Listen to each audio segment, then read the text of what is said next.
Hello everyone, and this is my review for WWE Monday Night Raw on January 21st, 2013. And basically I'm going to go off and say this was the go-home show to the Royal Rumble pay-per-view. And they did do a couple good things, but overall I did not feel like the show was all that great, at least in my own personal opinion. The things I ended up actually liking about the show, I definitely like the Beat the Clock challenge. It definitely gives that whole feel of, you know, you got to get this match done quickly, even though this time they actually allowed the matches to go a little bit longer than they usually do. Usually the Beat the Clock challenges are like at the end it's maybe about 2, maybe 3 minutes, but this time around that every single match went over the 10-minute mark. And honestly, they were all pretty good matches, at least in my opinion, with Randy Orton and Antonio Cesaro, Dolph Ziggler and The Miz and Sheamus and Wade Barrett, with of course, you know, with Dolph Ziggler eventually interfering in the match and causing the match to actually not be within that time limit. He got thrown for the swerve because the one time that Vicky Guerrero is kind of semi-face is because the fact that her and Dolph are no longer together. Threw a little swerve on there. The only two numbers he's allowed to pick from are number 1 and number 2. Honestly, I feel that was probably a better swerve there because it's pretty clear. It's always pretty clear to most people when they get to pick a spot like that. They'll pick the number 30 spot every time. So it was nice that they threw a little curveball there and saying, hey, you can only pick number 1 or number 2 in that aspect.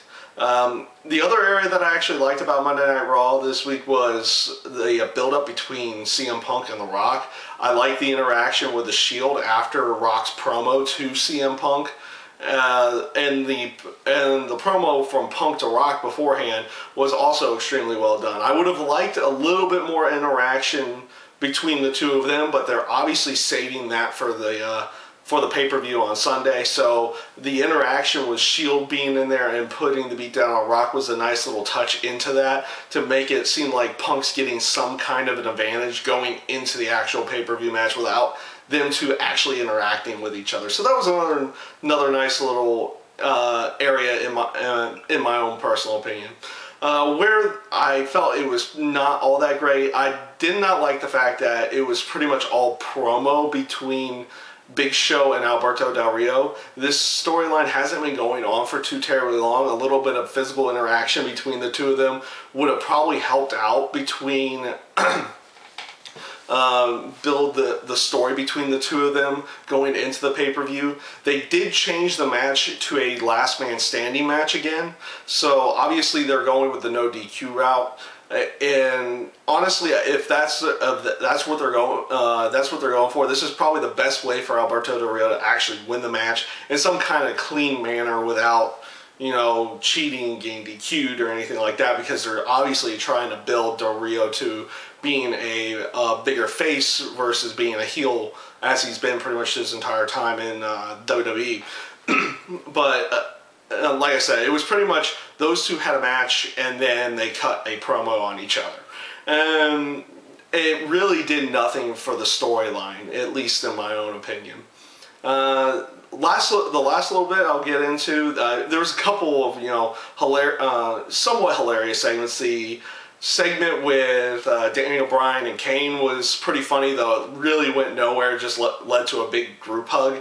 Though I don't know how much of the crowd actually did that in that sense, but that was kind of a pointless waste of time, at least to me.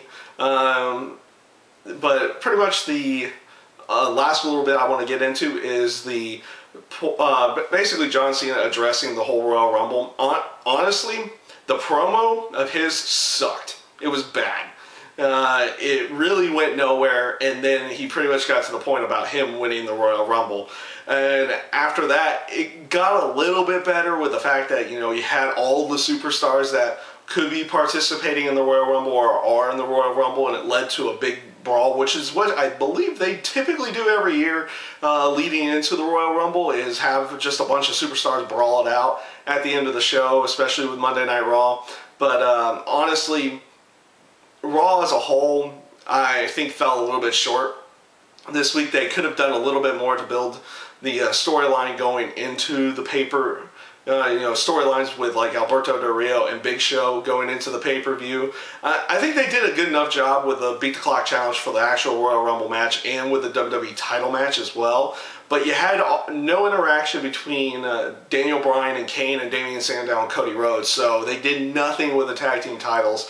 And hopefully they'll do something with both of those championship matches going into the Friday night show to help build those stories going into the pay-per-view. But yeah, overall I did not feel like Raw was up to snuff this week. I thank you guys for watching, and I hope you enjoyed. And this was my review for WWE Monday Night Raw.